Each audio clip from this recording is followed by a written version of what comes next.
কোর্টের রায় শোনার পর হেরে যেয়ে বাড়ি থেকে পালাতে গেলে হাতে নাতে ধরে ফেলল কমলিনী। হ্যাঁ বন্ধুরা, এমনটাই দেখতে পাবে। বিস্তারিত জানতে ভিডিওটিতে লাইক দিয়ে চ্যানেলটি সাবস্ক্রাইব করে দেখতে থাকো। নতুন পর্বে দেখা যাবে কমলিনী নতুনের সাথে বাড়ি থেকে বেরিয়ে যাবে ফটোগ্রাফের জন্য, ছবি তোলার জন্য।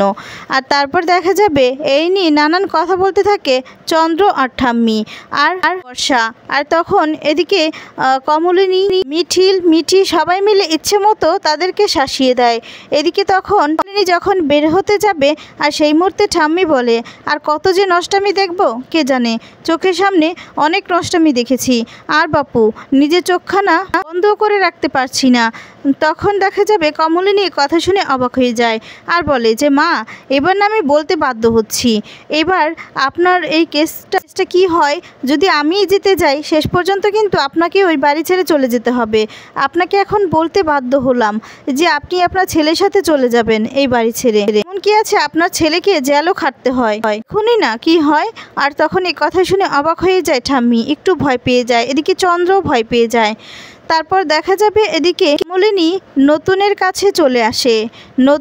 নতুন গাড়ি নিয়ে দাঁড়িয়ে আছে আর সেখানে মিঠিল কমলিনীকে নিয়ে আসে আর নিয়ে এসে বলে যে খুব সুন্দর করে ছবি তুলবে কাকিমা, বুঝতে পেরেছো? আর তখন বলে তুমিই যেন প্রথম রাউন্ড হও। আর তখন নতুন বলে মিঠিল মা, একদম চিন্তা করবে না, দেখবে তোমার কাকিমাই প্রথম হবে, কারণ আমার দীর্ঘ বিশ্বাস। আমি জানি বলেই কিন্তু আমি নামটা দিয়েছি যে ওর মধ্যে অনেক প্রতিভা আছে, ও পারবে, নিশ্চয়ই পারবে। এখন বলে তাই যেন হয় নতুন কাকু, তাই যেন হয়, এটাই তো চাই আমি। সব সময় যত ঝড়ঝাপটাই আসুক না কেন আমি কাকিমার পাশে থাকবো, কাকিমার পাশে সব সময় ছিলাম, এখনও থাকবো, কোনো দিনও কোনো কথায় পাত্তা দেব না। তখন এই কথা শুনে খুশি হয়ে যায়। কমলিনী বলে তুই যে মা আমার পাশে এভাবে আছিস না, আমি জানিস তো খুব শান্তি পাই। আমি ভাবি আর কেউ থাক না থাক, তুই আর দিদিভাই দুজন মানুষ আর সব সময় আমার পাশে আছিস। তখন দেখা যায় নতুন বলে তাহলে আমি কি বাদ পড়ে গেলাম, আরেকজনের নাম বলতে কি ভুলে গেলে? এরপর বলে তুমি তো আছো, সেটা কি আর বলতে, তুমি যে আছো সেটা তো সবাই জানে। তখন হেসে দেয়।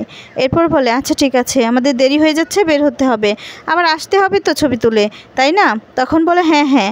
এই বলে দেখা যাবে মিঠিলের কাছ থেকে বিদায় নিয়ে নতুন আর কমলিনী সেখান থেকে চলে যায়। এরপর দেখা যাবে ওরা একটা খুব সুন্দর জায়গায় যেতে থাকে, গাড়িতে যেতে থাকে আর গল্প করতে থাকে। এদিকে নতুন বলে আমি সত্যি ভাবিনি যে কমলিনী তোমাকে নিয়ে আজকে বের হতে পারবো। তখন বলে কেন?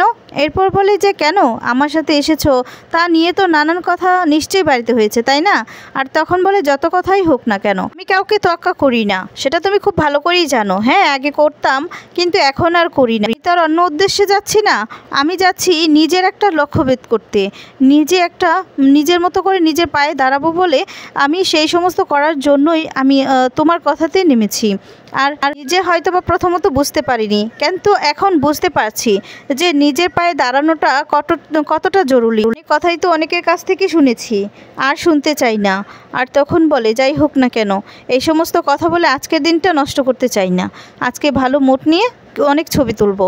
তখন নতুন বলে হ্যাঁ ঠিক কথাই বলেছ, আজকে বরং এই সমস্ত কথা থাক, তবে যাই হোক না কেন আজকে কিন্তু ভালো একটা দিন।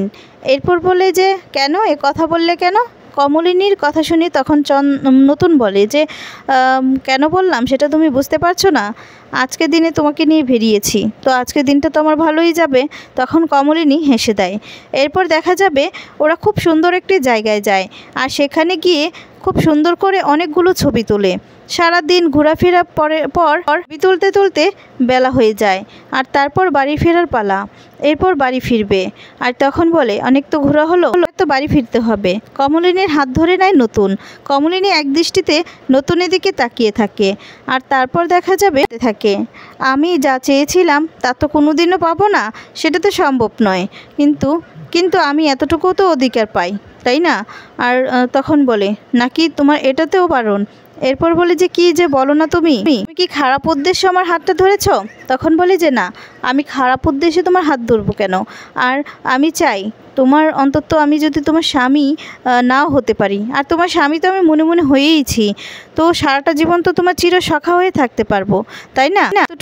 এতটুকু তুমি আমার কাছ থেকে কেড়ে নিবে না, কোনো দিনও না, কোনো ঝড় আসলেও না। আর তখন বলে না, তুমি যা যা করেছো আমাদের জন্য, আমার জন্য বিশেষ করে যা করেছো, সে কি আর ভুলতে?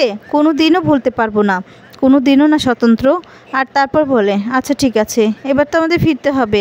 এরপর ওরা খাওয়া দাওয়া করে সেখান থেকে বেরিয়ে যায়। আর তারপর দেখা যাবে বাড়িতে আসার পর কাছাকাছি চলে আসে, নতুন নামিয়ে দিয়ে সেখান থেকে চলে যায়। আর তখন সেটা সবাই দেখতে পায়। দেখতে পেয়ে এদিকে বাড়িতে যখন ঢুকে কমলিনীকে নানান কথা শোনায়। কমলিনীকে তখন চন্দ্র বলতে থাকে, ওই তো চলে এসেছে, ছি ছি ছি ছি, আমার বন্ধু, তার সাথে কি না বেরিয়ে একটা দিন কাটিয়ে বাড়িতে ফিরে এসেছে। লজ্জা বলতে কি আর কিছু রইল না তো। বড় বড় ছেলে মেয়ে হয়েছে, তাদের সামনে কি না আমার বন্ধু তার প্রেমিক এখন তাকে নিয়ে ঘুরতে যাচ্ছে, সে যেখানে খুশি সেখানে যাচ্ছে, লজ্জা শরম বলতে কিচ্ছু নেই। এই সমস্ত কথা শুনে কুর্চি রেগে যায়। রেগে গিয়ে বলে, দাদা ভাই, আমরা কোথায় গিয়েছে না গিয়েছে সেটা খুব ভালো করেই জানি, তাই না? আর বৌদিভাই কেমন মানুষ সেটাও জানি, তাই তুমি এই সমস্ত কথা বলতে পারো না। আর তোমার সাথে তো তাছাড়া ডিভোর্সটা হয়েই যাচ্ছে, তুমি কেন বলবে এই সমস্ত, কেন বলবে? আর সেই মুহূর্তে বলে যে আমি 100 বার বলতে পারি। এদিকে তখন কমলিনী বলে, সেই অধিকার তো তোমাকে আমি দেইনি, তুমি কেন বলবে? আমি তোমার সাথে থাকতে চাই না, আমাদের ডিভোর্সটা তো হয়েই যাচ্ছে, যেখানে খুশি সেখানে যাব, তাতে তোমার কি? আর তখন কুর্চিও প্রতিবাদ করে। এরপর বলে, দাঁড়াও 1 সেকেন্ড, আমি নতুনকে জিজ্ঞেস করি কেমন ঘুরলো আজকে। এই বলে নতুনকে ফোন করে নেয়। আর তখন বলে, কিরে আজকে তোদের দিনটা কেমন কাটলো? তখন বলে মানে?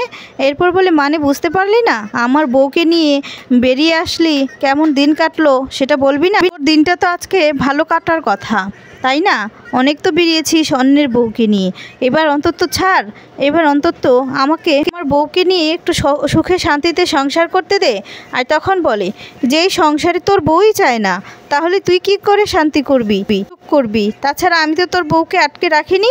হ্যাঁ, আমি এখন সাজেশন দিয়েছি, আগে হয়তো বলেছিলাম যে তোর সাথে সংসারটা করতে, কিন্তু এখন না, ওকে আমি সেই সাজেশন আর দেই না।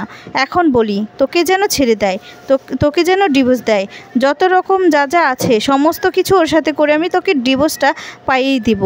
তখন বলে, তোরা না হারবি, হারবি দেখবি। এরপর বলে যে দেখা যাবে কে হারে আর কে জিতে, সেটা তো কোর্টেই দেখা যাবে, তোকে তো এত কথা বলতে বলি। এরপর এদিকে দেখা যাবে বাবিন বলে যে বাবা, তোমার না এত কথা বলার অধিকারই নেই, তুমি কেন বারবার মাকে ডিস্টার্ব করো বলো তো? মাকের মতো ছেড়ে দাও না, মা তো তোমাকে কিছু বলছে না, তুমিই তো শুধু কথা ওঠাচ্ছ। আর না, এই সমস্ত ভালো লাগছে না। কেন এসেছো আমাদের জীবনে? কেন? মরে গিয়েছিলে সেটাই ভালো ছিল, সবাই জানতাম যে তুমি মরে গিয়েছো, সেই জায়গাতে কি না তুমি বাড়িতে ফিরে এত অশান্তি করছো, আমাদের আর সহ্য হচ্ছে না।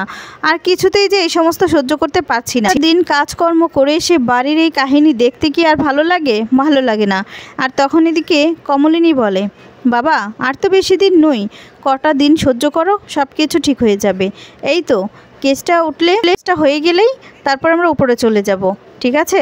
এই পর্যন্ত একটু কষ্ট করো। আর তখন বলে যে ভেবো না যে যদি আমিও ডিভোর্সটা না পাই, তারপরও কিন্তু আমি ওদের সাথে থাকবো না, আমি উপরেই চলে যাব, একসঙ্গে তো আমি কিছুতেই থাকবো না, কিছুতেই না। এই মানুষটির সাথে থাকার কোনো প্রশ্নই ওঠে না। তারপর দেখা যাবে পরবর্তী হিয়ারিংয়ের দিন যখন যায়, আর তখনই দেখা যাবে এদিকে দুই উকিলের মধ্যে হাড্ডাহাড্ডি লড়াই হয়।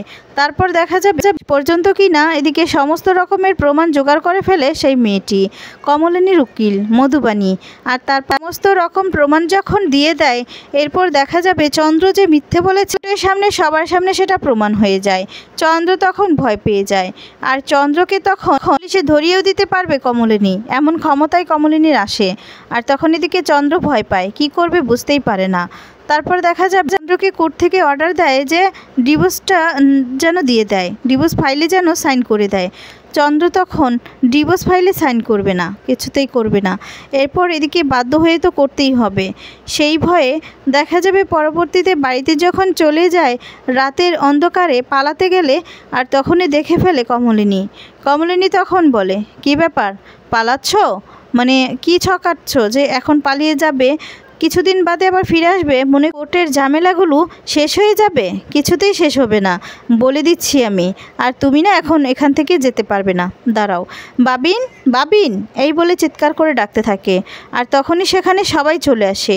এসে তখন বলে, দেখো তোমাদের বাবার নিয়তি কি, উনি নাকি সৎ, উনি নাকি কিছুই করেননি, বিয়েও করেননি, এখন দেখো নিজের চোখেই দেখো। তখন বলে, ছি বাবা ছি, শেষ পর্যন্ত কিনা এখন চুরি করে পালাতে হচ্ছে, এভাবে চলে যাও না, এভাবে যাও, আমরা কিচ্ছু বলবো না, স্বইচ্ছেতে তোমাকে বাড়ি থেকে বিদায় করে দিব।